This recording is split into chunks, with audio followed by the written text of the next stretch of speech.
তাই বিশাল কষ্ট লাগে। কারণ কি জানেন, প্রবাসী মন্ত্রী কাকে বানিয়েছে? সে কি প্রবাসী মন্ত্রী যোগ্য? সে কি কথা বলেছে আপনারা কি দেখেননি? কথা তার খেয়াল করেননি? শুধু খালি রেমিটেন্স পাঠাইতে থাকেন নিজের জীবন শেষ করে। আরে ভাই, কার জন্য জীবন শেষ করছেন? যার জন্য শেষ করেন তারা তো চোর। এমপি মন্ত্রী এখন কি বাংলাদেশ ভালো আছে? যদি ভালো থাকতো তাহলে একজন প্রবাসী মন্ত্রী জ্ঞানী গুণী হলে সে কখনো প্রবাসীদেরকে নিয়ে মুরুক্কর মতন কথা বলতো না। সে একটা মুরুক্কর চাইতে কে খারাপ।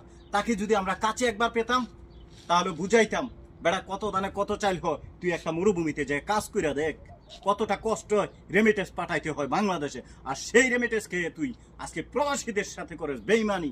তোর মতন নিমুখরাম, তোর মতন গাদ্দার আর বাংলাদেশে হতে পারে না।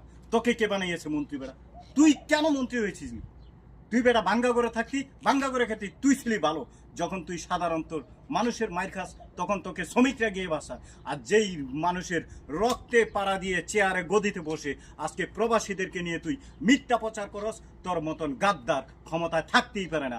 আমরা রেমিটেন্স যোদ্ধারা এক কথাই বলতে চাই, সকলে মিলে জেগে উঠো আরেকবার। 2024 5ই আগস্টে যেরকম করেছিলে তোমরা, আরেকবার রেমিটেন্স বন্ধ করে সেইটাই এখন তোমরা প্রবাসীরা দেখাই দিয়ে যাও।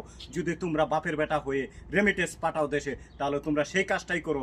তোমাদের রক্ত পানি খরচ করে কেন ভাই তোমরা এমপি মন্ত্রীদেরকে বড় করবো? তোমরা নিজেরা বড় হওয়ার চেষ্টা করো, নিজের যোগ্য নিজে ধরো। আমার কথা ভালো লাগবে লাইক শেয়ার কমেন্ট করবেন।